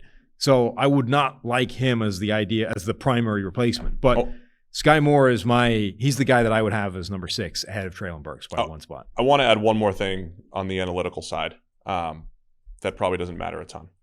If you're just looking at, but we sit here and analyze measurables left and right, okay? According to my math, which could be off a little bit, I'll admit it, but according to my math, if you were just taking receiver measurables with what we have and projecting it to WAR over the last 6 or 7 years, do you know what projects to PFF WAR the best? I told you this. Hand size. Wingspan. Wingspan for receivers. Are you going to talk about Burks' hand size? Does he have big hands too? Burks. I know he's got long arms. Yeah, he's got 83rd percentile. No. But it's Burks. He claimed that his hands were like 11 inches or something, right? And then showed up at the combine, got them measured, and they were like 1.5 inches shorter than he said they were going to be. Yeah, I don't think we need to get into it any further. No, we do. Because he said, like, apparently he had to wear, he had to get custom-made gloves or something. Like, whatever, XL or double XL wasn't enough. So he had to get, like, custom gloves for his giant hands, and then shows up at the combine with, like, big, 80 whatever percentile, but not, like, freakish. You want to know my theory? Yeah. I think Traylon Burks has the same hand shape as I have, which causes glove-related problems, right? So I have very small hands, but my palm size is actually reasonably normal size. It's just I have short fingers. So if I buy gloves to fit my fingers, I can't wedge my palm into them. And if I buy gloves to fit the palm, there's like 1 inch worth of finger space at the end. So I think Traylon Burks was getting gloves made to fit his giant palms in there, but his stumpy little fingers mean his hands aren't. That screwed his hand size up. Exactly. Do you want to have more palm or more fingers when you're catching the football? Fingers, 100%. Okay. So we can't. So his 83rd percentile hand doesn't help him. Knock it down a little bit. Yeah. That's my theory, though. I don't think that so. That reminds me of my teammate who was like 6'1". Because people were mocking him, right? It's like, how can you not know what your glove size is? I think he did, but that was the problem. Hand shape. Weird hand shape. I had a teammate who was about 6'1", and we had the same torso size. So I'm 6'10". He had this like crazy long torso. So we'd be sitting out to dinner, and we'd both look the same height. And then you'd stand up. And then I'd stand up, and I had 9 inches on him. So he had stumpy legs and a massive torso. He was always bright. He's like, I got a really long torso. We got similar torsos. I'm like, all right, great. Sweet. It's just hilarious. Congrats. I've had other teammates with super long legs, small torso. I mean, it happens. It's body types. That's what I was saying yesterday this wasn't on the podcast, right? This is just a Renner in Austin. So Aiden Hutchinson is 9 inches taller than I am, and we have the same length arms. And Roger McCreary is the same height as I am, and I think I have him by 4 or 5 inches in arm length. And I'm losing out by the short finger thing, right? I'm missing like 1 inch because I have short fingers. That's very strange. Yeah, a lot of... There's no way... Add this to the title, body type talk. Yeah. All right, can I add one more data point? I don't know how much you want to... Eric has done some work to turn measurables into something we can project facets of play. So you could project receiving, you project rushing, you project run defense and all that stuff. Okay. So it takes the mix of how a guy worked out, height, weight, wingspan, all that stuff's in there as well. Traylon Burks, we talk about, he only ran 4.55. According to this particular measure, just for projecting receiving, Traylon Burks has one of the better combine scores in this draft class. So we focus on the 4.55, but this is also taking in his weight. It's also taking in the wingspan that I talked about, his height and his arm length and all that stuff that I talked about, his change of direction. better than Chris Olave, who ran 4.4. It's better than, well, we don't really have Jameson Williams' number, so that doesn't count. Mm-hmm. It's better than Sky Moore, who we're about to talk about. It's better than George Pickens. It's better than a lot of these other guys. And this is just based off historical data and just taking measurables and projecting it to receiving grade. So by this measure, Traylon Burks had a good combine. And this isn't saying how good of an athlete is him. So most things say how good is an athlete. And they say he's a 90th percentile athlete, or the RAS score is just looking at athleticism. I don't think that's been tested to say how well does that project to actual football playing, which is fine. But this isn't saying how good of an athlete is Burks. How good does his measurable mix lead to production on the field? And it's good. It's actually a tick box for him.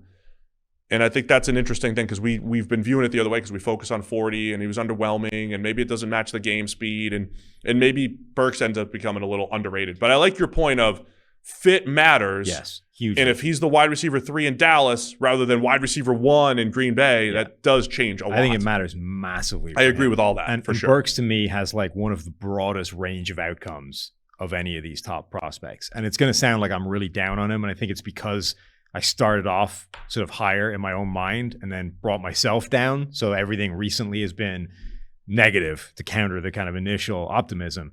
It's not that I don't think he has any shot. I can definitely see a world where he becomes a special receiver. Like my comp for him was David Boston. You know, back, anyone remembers David Boston, old Ohio State wide receiver who... Jacked David Boston. Yeah. One of those guys just broke David Boston's Ohio State records. Like that's how long they'd stood for. But David Boston got like jacked out of his mind on potentially, let's say questionable substances. Just became huge. But he was really fast, straight line speed, was like 235 as a wide receiver that had no business being 235. That's what Traylon Burks reminded me of. But so I can definitely see a world where he's incredible, like Pro Bowl type wide receiver. But I can also see a world where he goes to a team that wants to make him wide receiver 1 right out of the box, and it just doesn't work. And we're talking about a guy who is like the next, old USC Big Mike Williams or, whoever, to insert your favorite like weight problem wide receiver that never became any good. There's like 3 of them. There's a lot of them. Don't forget, you guys get 25% off using the promo code NFL Pod. We got the draft guide update coming on Monday. Maybe Renner will use our wide receiver rankings here. I think it's unlikely, but sure. Yeah, that's all fine. We all have our own. We all have our own here. So yeah, 25% off. Use the promo code NFL Pod for any PFF subscription. Get that draft guide as part of your Edge or Elite subscription.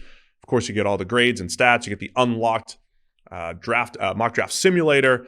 365 days of access. So you sign up and get the 25% off, and it's good for a year. You get 2 draft guides for the price of 1 if you sign up right now. So go do that. NFL Pod for 25% off. All right, so Burks is my 5. He's your 7. We both have the same 6. Sky Moore from Western Michigan. He's fast and quick. On film, I think we all watched him and said he's definitely quick. He gets open, does some nice things, but he also ran well at the combine. And so I think that solidified him at least as a second rounder. I don't know if he sneaks into the first. I don't know where the NFL values him. Where does Dane have him? Dane has him 7. So Traylon Burks, I said, had maybe the broadest range of outcomes of any of these receivers. To me, Sky Moore has such a high floor. I am completely convinced that he will be a good NFL player almost immediately. Like his chance of failure, I think, is incredibly small. The question for me is like, well, how high is the upside? Like, did you see his hand size? No. What do we got? 10 and a quarter hands. Let's go. He is 97th percentile hands at 14th percentile height. Yeah. 97th percentile hands, 14th percentile height. Yes. Just had to reiterate that. And ran a 4.41. Yeah. At 5'10", 195. So my only question is essentially, how good can he be? Because I'm very convinced that he'll be a good NFL player. I just don't know if he has it in him to become a great one. Would you say, when you watch his film, did you come away thinking he's agile, he's a good route runner, he knows how to get open? Like those things? Okay. Because he had below average shuttle and 3-cone times, which kind of reminds me of Calvin Ridley, right? Remember, Ridley was straight line fast and his change of direction wasn't good. And a lot of times I think people, and myself, I do this mentally sometimes, I I equate route running and route running quickness and change of direction with your agility drills, right? Your 20-yard shuttle and your 3-cone, but that's just not always the case. So I'm not terribly concerned about that with Sky Moore because it shows up on film, like he knows how to get open, right, in general. But that was, I didn't expect him to test like that, because in my head it was like, oh, he's fast and agile. And it turns out, I mean, he's agile. Is he fast enough? His actual workout was the opposite, right? He was really fast and agility drills were kind of lacking. To me, he reminded me quite a lot of Julian Edelman. Interesting. And Julian Edelman, I think, gets probably mischaracterized as just like the Wes Welker successor. Wes Welker was very firmly a slot receiver only, right? Almost not invented that position, but sort of made that, was a real driving force behind the NFL carving out a slot receiver spot, right? Whereas before you would have guys who would move into the slot and blah, blah, blah, but it wasn't like this is a serious part of this offense that's going to be there most of the time. Wes Welker, and if you had the Wes Welkers of the world didn't exist before Wes Welker, right? They went undrafted like Wes Welker. Right. And then all of a sudden, the Patriots give him this role and carve out this legitimate high volume slot existence where you can give him endless option routes and pick up 7 yards every time. And guys like Wes Welker start getting drafted higher and higher. And then Welker, goes on and Edelman becomes that guy. And it's like, oh, he's just the next Wes Welker, short white guy, operates in the slot.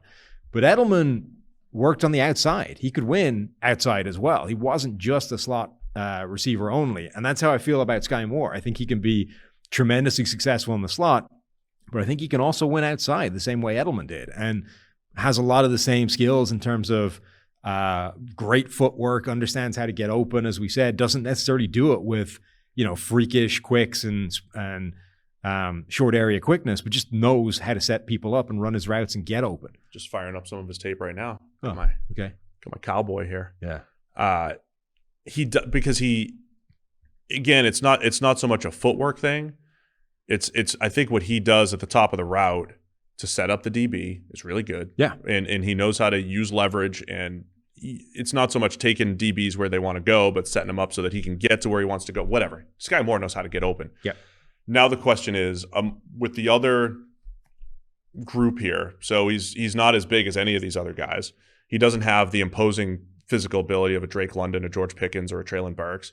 He's not even as big as Garrett Wilson or Chris Olave as far as size and length goes. Is that the only reason why he's a second-round player? And so you went Julian Edelman comp.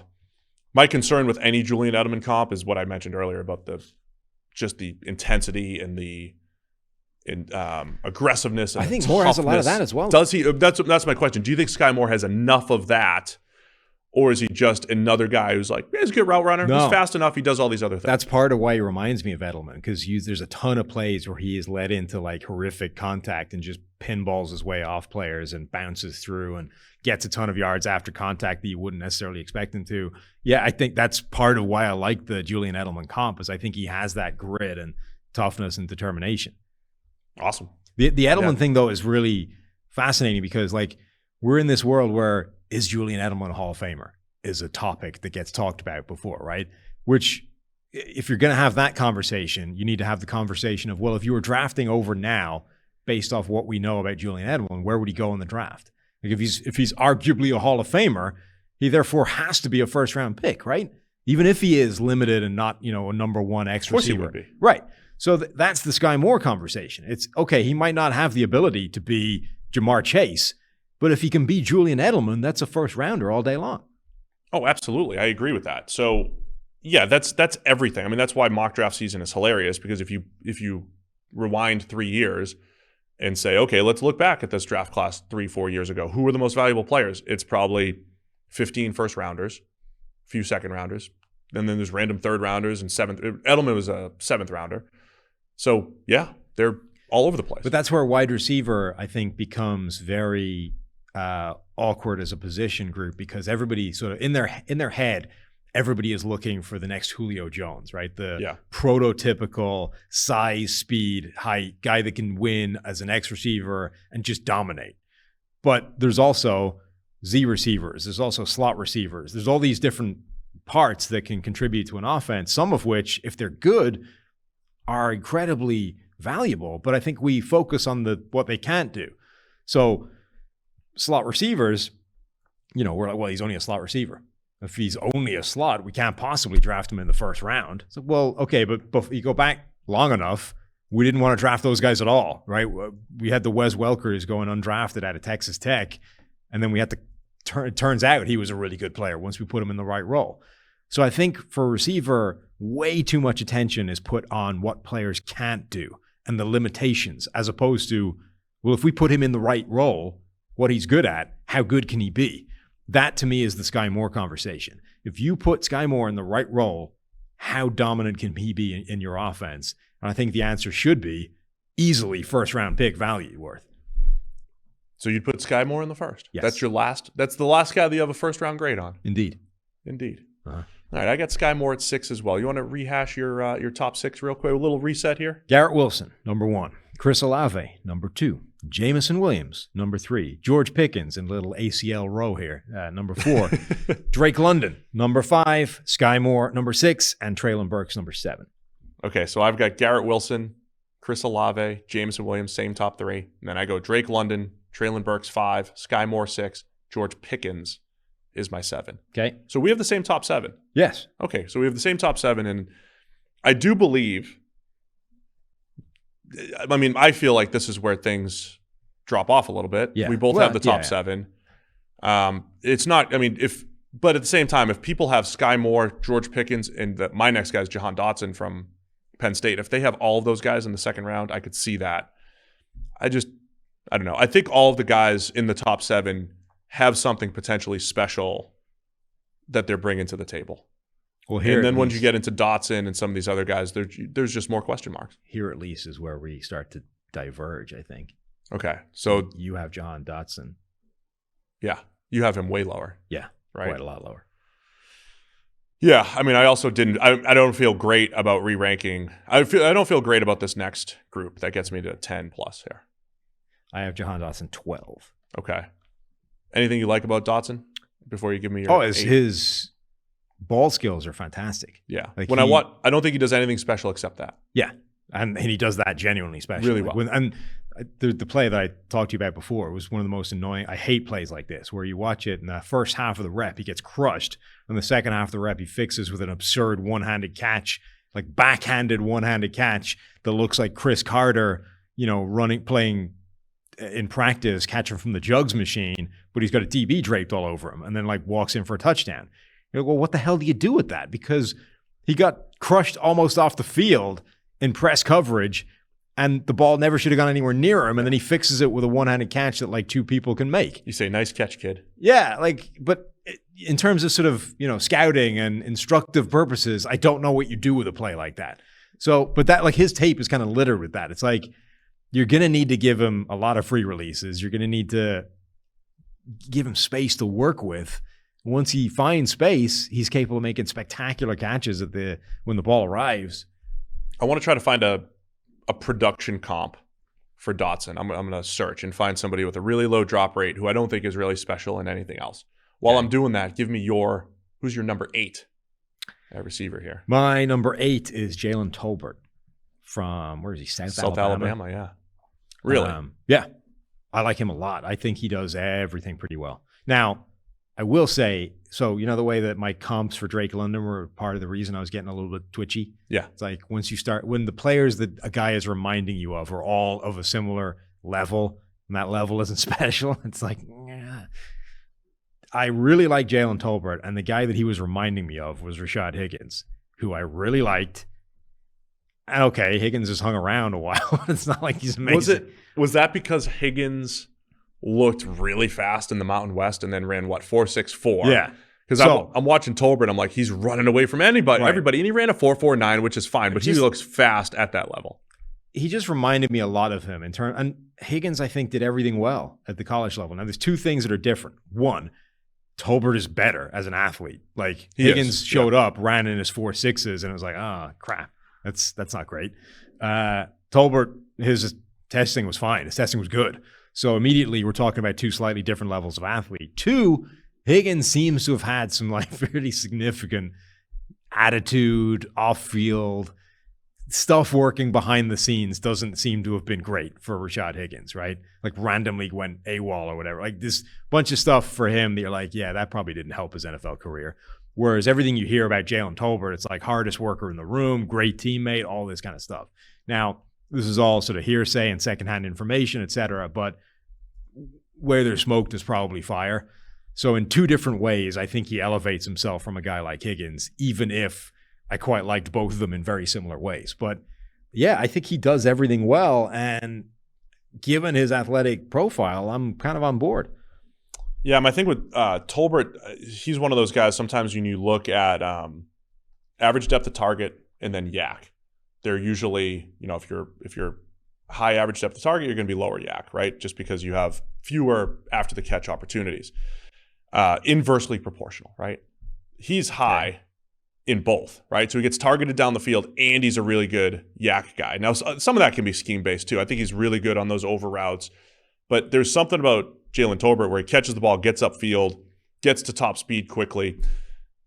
You laughed at this note that I had, which is like if you put him in an offense though that's going to create space for him, like he's going to maximize your yardage, right? Like if you put him in a Shanahan scheme that schemes up open plays on play action, Tolbert's going to maximize those types of things. Now that's not like the thing you're drafting a guy for, but it's one of those like he would not only benefit from that scheme more than others, but he would benefit a Kyle Shanahan or a play action heavy scheme more than others. That's my feeling on Tolbert, and his after the catch ability is speed driven, not like shiftiness driven. Yeah. So a space driven offense. He's very good he's very good as well at seeing space. Sometimes you get the guys that catch the ball and it's like, right, now you got to look up, find the gap, and go for it, right? He does that very quickly. He looks up and he's immediately running where the biggest space is and the biggest gain on the play is. That's, I think, massively encouraging. Two other things that are important to me.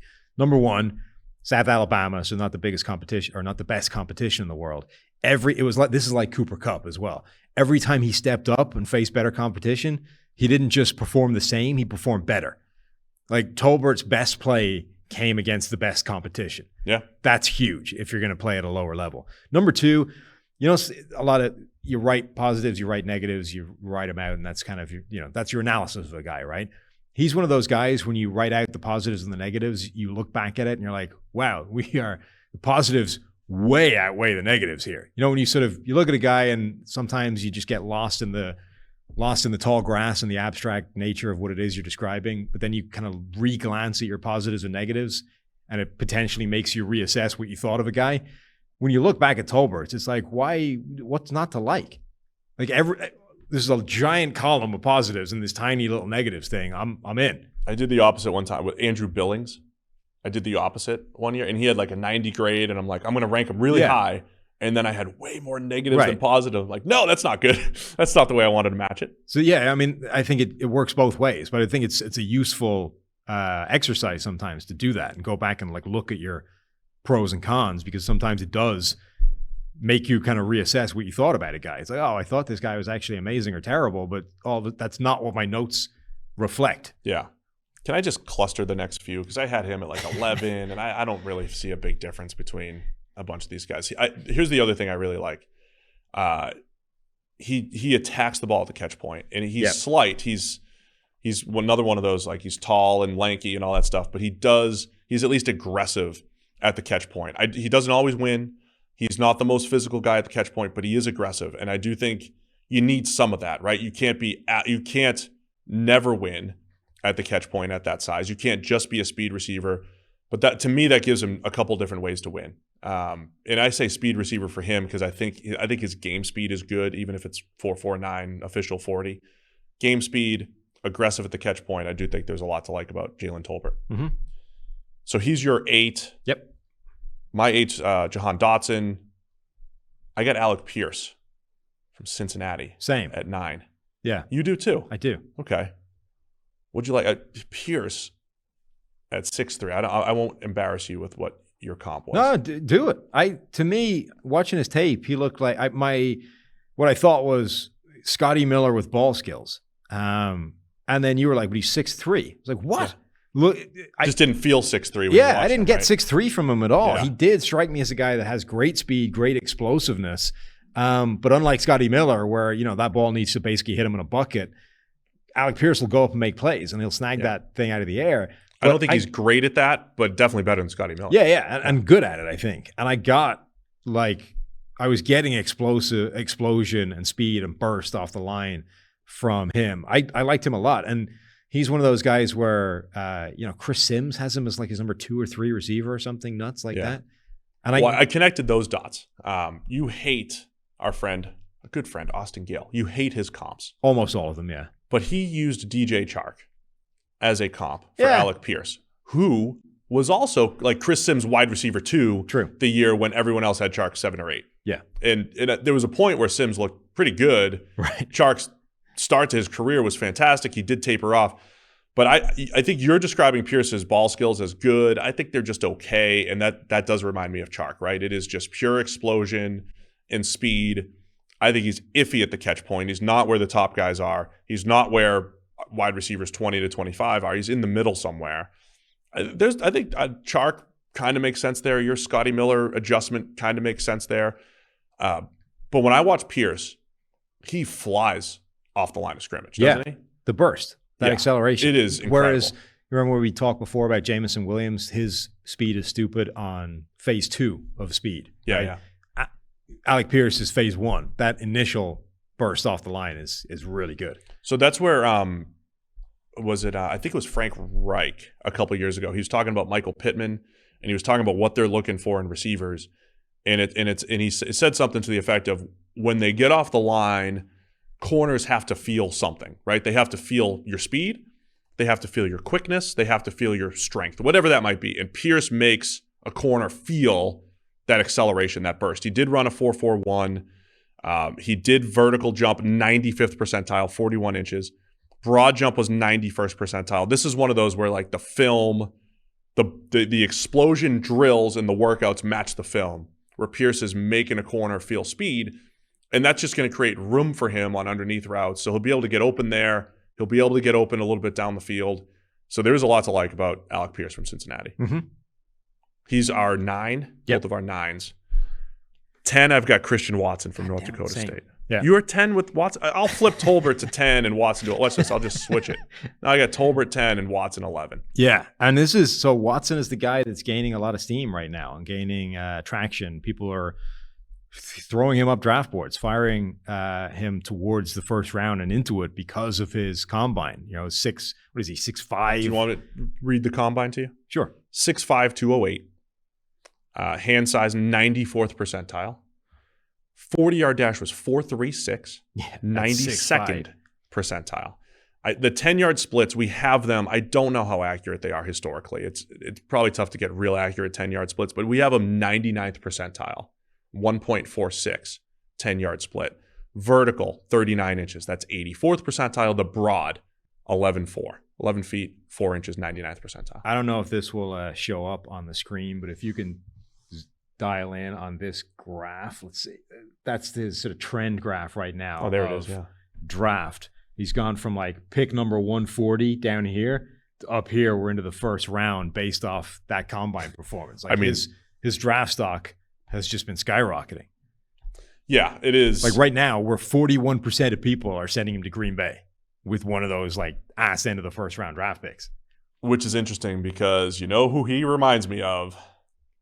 Marquez Valdez Scantling. Size, speed, doesn't have the suddenness to get open on the short stuff. Yeah. A lot like I was describing. So Traylon Burks, I don't think gets open on short stuff because of footwork issues. With Watson, I just don't think he's dynamic and sudden enough as a route runner to make corners corners are going to stick to him there. Yeah. But once he builds up that speed, his build-up speed down the field is legit. This is very Valdez Scantling-esque. Yeah. I think. And you also, so his tape is kind of stupid. The one, Austin Gale said this yesterday. Like the one takeaway from watching his tape is like, what garbage, what garbage cornerbacks are at that level. Defenses. Like I was watching one play where it's like 2nd and 10, and we're lining up in off coverage by like 10 yards, and the corner bites on a slant on a sluggo, right? 2nd and 10, and we're biting on a 2-yard slant when we're 10 yards off coverage, and the dude just flies past You act him. like you wouldn't bite on that. I wouldn't go near a slant on 2nd and 10. It's somebody else's problem. You would I'm waiting back here for the deep play. But it's like, so he just flies past that dude for an easy touchdown. Yeah. What? I mean, you can't take anything from that play. From a Christian Watson standpoint, that play is useless to me because it's just ridiculous coverage. And his, like, that level, like, that's his tape. It's just full of these absurd plays. We're like, I can't get anything out of this. This is pointless to me. So you immediately have to toss out like half of his tape. It's just like, this is irrelevant. At the Senior Bowl, a lot of my feel on that was, okay, if you give them longer developing routes, if you give them the posts and the overs, even comebacks and all that stuff. The other thing is, when you're evaluating players, it's always nice to have like this clean takeaway. Like, this guy's good at the catch point. We've been saying this a million times, right? He's good at this or not good at this. Every time I thought Watson wasn't good at something, he'd show he was good at it, or he'd have a good play in that area. Every time I thought he was good at something, the consistency just isn't there. Yeah. And maybe that's even more intriguing, right? Again, you have an FCS player and it's a run-heavy offense. He's run blocked on 80% of his snaps. I don't know if you've known that. But maybe that's part of the intrigue of a Christian Watson. If you look at Valdez-Scantling and what he's done in his career at Green Bay, he was not a high-volume receiver. Mm-hmm. He really was just win down the field and average 17 yards per catch. And they didn't force the underneath stuff to Valdez-Scantling. They didn't throw him screens. They just let him win down the field. And I think, you showed me the screen pass where he ran directly into the defense. Maybe that's not the best part of his game either. Yeah. Is Watson, when we talk about Green Bay doubling up, even if we don't like Watson a ton relative to the first round, if he was one of their first rounders and the other one was a Sky Moore, whatever, if those were the complementary receivers that Green Bay gets here, is Watson a viable part of that type of offense? Yeah, I mean, what I will say about Watson, I don't love his tape. I don't think he's as good at a lot of things as some of these other receivers. But it's very difficult to argue with the tools, which is the point, right? We're talking about a 6'5" guy, north of 200 pounds, that runs in the 4.3s. And as much as I didn't think he was great in short areas and, within a phone booth and all the kind of short, quick, intermediate stuff, the testing at his pro day shows there's no reason he can't be. Sure. Like, the dude ran a sub 7-second 3-cone. His short shuttle was 4.2. Like, he's got all of the physical tools to be that number one X receiver that we are saying consistently is not a strength of this draft class. So if that's the context you're using here and saying, I need one of those, where am I getting it from?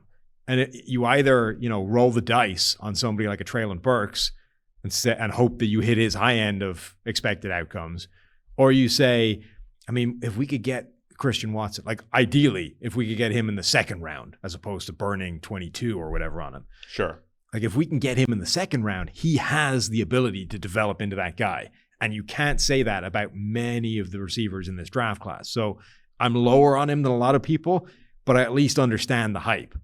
Yeah, and I think that sums up a lot of the draft class, right? We said this at the top of the show.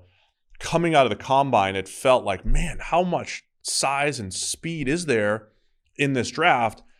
But beyond the Ohio State guys, every single one of the dudes who's big and fast comes with these question marks, right? But I would be intrigued, even if I have Watson at 10 or 11, depending on how I move my board right now for the sake of the show.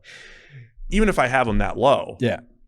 I mean, aren't you intrigued with Watson versus a high floor Sky Moore, right? You say Sky Moore's got the high floor. Yeah, I mean, but man, if I want to chase that ceiling, I put Watson ahead of him, and I'm okay chasing ceiling at receiver depending on what else I have. Yeah. Like, Sky Moore is so much safer than Christian Watson, but has almost no ability to become what Christian Watson could become. Right. Doesn't mean he'll ever get there, but if that's what you need, like, if you need to chase, if you're Green Bay and you need a Devontae Adams replacement, if that's what you need to get out of the end of this, Sky Moore is not getting you there, almost certainly. Now, okay, there may be a world where you end up hitting the 99.9th percentile of his possible outcomes and you end up with something freaky that nobody anticipated. But, like, Christian Watson has a reasonable chunk of outcomes that become that guy, whereas Moore's just not going to get there. So it's all about like what do you weigh higher? Safety, high floor, or high ceiling? I think it depends on my current mix. Of course. It depends on how many draft picks I have. Yeah. I think if you're Green Bay and you have the 2 firsts, you diversify your portfolio. That's why I keep giving them Sky Moore plus a Traylon Burks. That's or why the Christian double Watson. dipping thing makes sense. The double dipping certainly makes sense. Because I don't think Green Bay is going anywhere if they don't figure out receiver over the next 2 years. Mm-hmm. There might be other ways that they do it. Maybe they pick up Julio and he's great. I mean, who knows? But I like the idea of double dipping. As far as the rest of this class, I ranked about 10 or 11 right there. So I had Tolbert and Watson. Yep. I cut off my rankings for now. You went all the way to 27. So you've got some deep sleepers in there. Who else do you want to highlight? We can run through some other names in this class. So just a few guys that I would want to, a few guys that I think are worthy of mentioning in like these mid-round areas, second, third round type of plays. We've been saying this for a while. I freaking love Calvin Austin. Yep. Love that dude. He is one of the most ridiculous profiles of measurables and those kinds of things that you're going to find. Talk for a minute while I can find his. I'm actually going to start searching too because he's 5'8" and played on the outside 90% of his snaps. Yeah. At Memphis. I'm going to actually search PFF Ultimate right now. That's and what I was find. gonna do, yeah. I'm going to find how many outside receiver snaps we have for guys sub 5'9". Okay. You do that. I'll find it. Taylor Gabriel's the guy that I came up with yesterday that has done that. So here's right? what's funny, right? So Calvin Austin, height 5'8", second percentile. Weight 170, second percentile. Arm length 30 inches, 10th percentile. So essentially, in every measurable way, the guy is like single-digit percentile tiny. So if you're going to survive and be good at the NFL level, whilst you're essentially a single-digit percentile size and body shape, you would better be freaking fast and quick and lightning and able to, offset that. As luck would have it, 97th percentile 40-yard dash, 94th percentile 10-yard split, 98th percentile broad jump. He broad jumped effectively the same distance as Christian Watson at like half his height. It's ridiculous. 90th percentile 20-yard short shuttle. Vertical jump, 88th percentile. So essentially, you're talking single-digit percentile size, 90-plus percentile athlete. All right, let me give you some names here over the last couple of years. I used 5'9" in shorter. What's he, 5'8"? 5'8". Okay. I used 5'9" in shorter. Just let's paint a picture here. The guy who's lined up on the outside at 5'9" is Marquise Brown from the Ravens. Okay. He went in the first round. Yeah. Obviously, coming out of Oklahoma. Is Calvin Austin at Marquise Brown's level? I mean, is that a school thing? Honestly, you could make that argument. And Marquise Brown is the same guy that we've mentioned in like the Will Fuller type and Deshaun Jackson type, but much smaller. I think his short area quickness and burst and shiftiness is better than Marquise Brown's. I don't know if his work at the catch point is as good as Marquise Brown's, but to me, Austin is fascinating because I think he can work outside. Yeah. You're going to see a guy at 5'8" and immediately everyone's going to go, that's a slot receiver. The end. I'm out. To me, 90% of his plays at college have been outside. The dude doesn't play in the slot. And he's quick enough and fast enough that he wins outside. And you watch the Senior Bowl, okay, those plays, the one-on-ones are effectively set up for receivers to win, right? DBs have no help. They don't have inside help to shepherd guys too. They don't have the sideline to work. They're stuck on an island with a two-way go. You're losing most of the time. Right. All throughout that week, though, not only were they losing, but they couldn't even figure out how to defend him. It was like, if I stay off, he's just quicker than I am, and he's going to run into the open space, and I've got no shot. If I get up in his face and press him, I miss because he's too freaking quick at the release. So they spent an entire week, and they just couldn't block this or couldn't cover this dude, couldn't mirror him.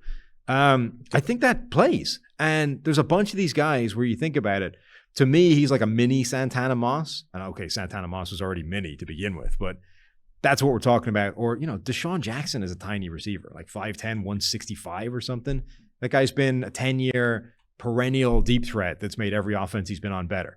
That might be chasing the unicorn. Of course. Whatever Deshaun Jackson does is but special. there are players that have survived and been good at the NFL level at tiny sizes. Let me keep the 5'9" filter lined up outside last few years. Marquise Brown I mentioned. Damiere Byrd. Now, the thing here is Marquise Brown's a 4'3" guy. I don't think he actually ran, did he? But he was a 4'3" type of guy. Who? Marquise Brown. Damiere Byrd's 4.28 or something like that, right? Mm-hmm. Taylor Gabriel was the guy I mentioned earlier. He lined up outside a lot. Marquise Goodwin, track speed. Jakeem Grant, they call him smoke because you can't find him, right? Speed and quick. They're similar types of players. They have to have elite speed. Now, the other part of this, though, Khalif Raymond, who's been like a designated deep threat for the Lions. Yep. But if I scroll down a little bit, recent years, you've got our guy, Indy Isabella, and KJ Hamler. Those are other guys recently who've got quicks and speed and really lack the size. Mm-hmm. But these guys have done, none of them have graded incredibly on the outside. Deontay Harris, now Deontay Hardy, too, from the Saints, would be a guy who's just been, I mean, he's graded at 85.8 when lined up outside because they've used him as a designated deep threat, and he's the best punt returner in the NFL and then does that, and he's awesome. So there are some proxies, but there are some guys like Tavon Austin has always been, brutal on the outside, and he's similar, right? I mean, but he's never shown, like, he didn't show the ability, I don't think, to really do that even at the college level.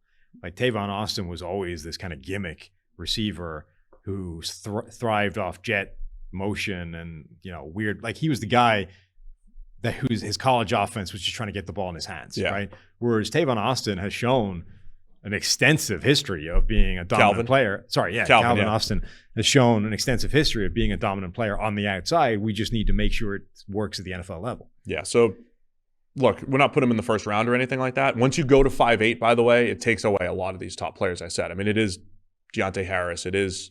Oh, yeah, like 5'8". It's just a handful of players that have worked on the outside, but you're saying, hey, he could be a slot, vertical threat, but also maybe dabble on the outside. Either way, defenses have to account for that type of speed and change of direction. He is an absolute outlier in every way, right? Yeah. 5'8", 170 is absurdly small. On the other hand, 4.3 flat, 1.5 10-yard split, broad jump as big as anybody, like those are outlier numbers as well. So he is as small as you're going to see and as athletic as you're going to see at the same time, which I think makes him a very fascinating prospect. Where's he on your top 27? He's one spot below Christian Watson. There you go. Pretty high. Who else you got that you want to highlight? I think Bo Melton is worth a mention. A guy from Rutgers, which is not normally what you associate with dominant wide receivers. Oh, man. Rest in peace, Leonte Carew. Yes. Not really. He's alive, but true. I thought he'd be really good. NFL career, rest in peace. Yeah. But he's got some skills to him. I really like Danny Gray from SMU. John Mechie is a guy that a lot of people are going to talk about. So again, going back to my earlier process, right? It's like you watch players for that draft. And so obviously for the last several years, you've been watching Alabama wide receivers, right?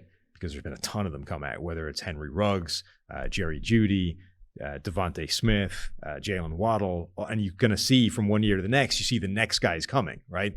Because they're on the same tape. They're playing at the same time. They're just a year later in the process. So when you're watching Henry Ruggs and Jerry Jeudy, you're seeing Devontae Smith dominate, and you're seeing Jalen Waddle make some plays. And then when you're watching them, so you sort of seen John Mechie was the next one, but without any of the indications of the other guys that like, oh, that guy's going to be good next year. You know what I mean? Mm-hmm. So when you're watching each one of these receivers, you kind of see the next group and like, yeah, those guys are going to be good as well. And Mechie was that next guy, and you just never saw that from his tape. And watching him, you're like, yeah, I mean, he's not bad at anything. It's just there's nothing to get excited about. He's like a lot of the players in this draft. Once again, I think you saw the 40 times, and he didn't have one, but coming out of the combine, you're like, hey, all these guys are fast. And you watch Mechie's tape, he's fast, he's quick, but physicality. And I think there's several receivers in this class where I just don't know if the physicality is there. I'll also say that having speed and quicks in today's NFL, where they do a really good job of scheming those guys into space, there's value there. But does that separate Mechie from even Calvin Austin from Memphis, right? Does that separate, even though slightly different bodies, but does that separate any of these guys, or are those guys just easier to find, right? There's speed, there's quicks, they'll create after the catch, they'll run your over routes and get open, but they're not going to win enough, one-on-ones that they're all just mid-round caliber players. Yeah. So I love Calvin Austin. Danny Gray would be my sort of sleeper for this draft class. I think he's got some real skills. Mechie I don't love. Is it Velus Jones or Velus Jones Jr.? He's an interesting guy to mention because he has a 6-year college career. he will be a 25-year-old rookie. Would you remember when people were joking about Calvin Ridley and how old he was? Yeah. He was like 24 as a rookie. Right. Jones is another year older. And yet I really kind of liked him. Yeah, good. I liked him too. I'm like, well, yeah, he's a 25-year-old against Senior Bowl 21-year-olds. I know. So that's kind of a bummer. Part of that's these guys got the extra year with COVID and all that stuff. So if you're looking for like a late round flyer that could actually be pretty good, Velus Jones Jr. is pretty fun. Jareth Stearns as a guy that is such a weird Western receiver. Kentucky. 5'9", but 195 pounds. So when you have a guy that's 5'9", you're expecting him to be like 170, Yes. 180, maybe. Do you know who has that exact dimensions? 5'9", 195? Yes. I don't. Steve Smith, Really? Interesting. which I didn't know until I looked it up earlier this morning. Now, look, I don't think he plays anything like Steve Smith, so it's kind of an irrelevant Right. So comp. I used Steve Smith and Julian Edelman earlier in the show. Stop using comps for those guys. I know. I'm not even comping him to I was Steve explaining Smith. those guys as outliers earlier. I didn't think that Steve Smith had those dimensions until I checked it earlier. But he is essentially built like a running back, Jareth Stearns. Yeah. 5'9", 195. He looks like a running back, but he can run routes and catch. So it's kind of weird. I don't really know what to do with that. But he's kind of fun to watch. Like he operates in the slot a lot, as you would expect of somebody of that size. But I can see a world where he becomes a weird matchup type of player, and gets moves all over the formation. And because he's got running back size, why would you not line him up in the backfield and give him a couple of handoffs and stuff? Yeah, definitely do that. I like that. I mean, Steve Smith, even early in his career, was more known as like a punt returner. He was an amazing punt returner. Yeah. That dude could have been a Hall of Fame punt returner. Like he could have been the best punt returner in the NFL, but he was too good of a Became receiver. too good at receiver, yeah. So you don't risk those guys back returning punts. For me, it's Kevin Austin as far as the sleeper goes, right? Like a late blooming Notre Dame wide receiver. Really flashed in the bowl game against Oklahoma State, showed size and speed, and then ran really well at the combine. And you just have to figure out why the production wasn't necessarily there the first few years at Notre Dame. But all of a sudden you're like, okay, maybe the light went on late in his career there. We should probably also mention Tyquan Thornton from Baylor, just because he has the smallest hands of anybody I can remember at receiver. 8 1/4 inch. Now they're still bigger than mine, but 8 1/4 inch, I can relate, small hand hive. Look, if you have 10-inch hands, if you got Larry Fitzgerald hands. You don't have small hands, though. You have poorly shaped hands. Sure. Well, they're both. If you have Larry Fitzgerald hands, your ability to catch a football is just so much higher, right? The margin for error you get with your giant dish-sized hands is cheating. It's a cheat code.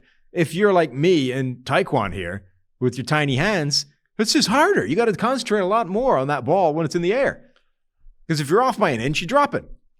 Yeah. Larry is off by an inch. Doesn't matter. But Still he hitting goes his up. fingers. Tyquan Thornton, the two things I like are 4.28 speed. Yes. That's good. That's a lot to like. And he does attack the ball, and he does go up and get it. Those two things remind me of Darnell Mooney. I believe Mooney went in the 5th for the Bears and has become a legitimate receiver. I mean, he is a little bit more than just a downfield threat and speed receiver. I'm not saying Thornton is exactly Mooney, but those are like the two traits Mooney brings to the table that have developed and given him a role in the NFL. So I think Thornton from Baylor can do something like that. Yep. So overall, it's a pretty good class. Yeah, it's good. It's maybe not as good as I thought it was from a high level sort of view earlier, and I think it's weirdly proportioned. Like there's none of these superstars at the top, but there's a ton of guys from like mid first round to mid second or high third. I think that area is loaded. Yeah, and that's good. I mean, you want to have 4 receivers, I think. You want to have 4 legitimate receivers, various skill sets. If you get to 5, great. You throw your tight ends in there. You want to have all of these pass game options for your quarterback, whoever he is. It feels like it's a year where, like, if you have a number 1, if you have a star already, it's a great year to find like number 2 and number 3 and surround that guy with some help and, a foil. So like the Packers, they have Devontae Adams. All they need to get is their 2 and 3. Or the Chiefs, you got Tyreek Hill. It's a great year to get 2 and 3. If the spot you've left yourself in is like the role I need to fill as the number 1, that's going to be a tricky draft for you. So there you have it. Everything you needed to know about the wide receiver draft class. I didn't know we were going head-to-head with Tailgate this week with wide receiver rankings. We had it on our schedule. They did theirs yesterday. I have no idea where their rankings are. I know Renner's, they're on the website, but you can check out theirs too. But it's our wide receiver rankings. Are we going to do any other in-depth position groups? We'll see what we have. Who knows? Before. You never know. But we're going to be back on Monday. We got more mock drafts to do. Mock draft Monday. We'll have a different style mock draft. And then I think 2 weeks from now, I really want to have one driven by the viewers. So live on YouTube, Monday morning. What'll that be? The 18th? That's when I want to do it. Live mock draft with the fans. Okay. And we need fans from every team, all 32 teams, really all 24 teams that are there in the first round. Yes. But, Rams fans, you're all invited. Raiders fans, you guys are invited too. But I want to have the fans. We can all vote on every pick and the whole thing. We'll give you like 4 options and we pick the best one. Can you do a 4-option poll on YouTube? I don't know. We'll have to find out. But I want to do a fan-driven mock and see what that looks like. But we'll be back here this Monday with our own mock draft style. Of course, don't forget NFL Pod, 25% off over at pff.com. Anything else, Sam? Nope. All right. We're out. Well, thanks to everybody for tuning in. See you again on Monday.